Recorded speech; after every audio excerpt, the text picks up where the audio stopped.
Ang mga kalapati ay sobrang loyal sa kanilang asawa. Ang kanilang pagiging mag-asawa ay panghabang buhay. Hindi sila nag-cheat o nagloloko sa kanilang partner kahit marami. Silang nakakasalamuha na kapwa nila kalapati.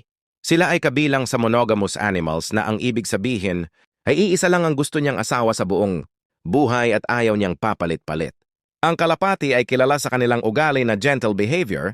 Hindi sila palaaway o mapusok kagaya ng ibang ibon, kaya naman ang kalapati ay ginawang simbolo ng peace o kapayapaan.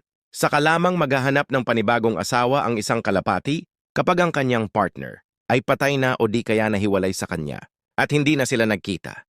Dahil ang kalapati ay may matalas na memorya, kahit na siya ay may bago ng asawa, ang kanyang dating asawa ay hindi niya nakakalimutan at nananatili pa rin ang kanyang nararamdaman dito.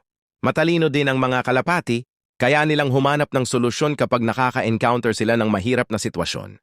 Kaya niya i-memorize ang mga lugar na kanyang nadadaan. At alam niya paano bumalik sa kanyang pinanggalingan na hindi maliligaw kahit ito ay napakalayo.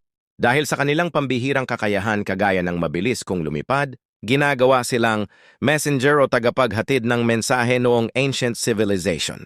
Ang kanilang buhay ay tumatagal ng 3 hanggang 6 na taon sa wild, habang umaabot naman ito ng 15 years kapag nasa pangangalaga ng tao.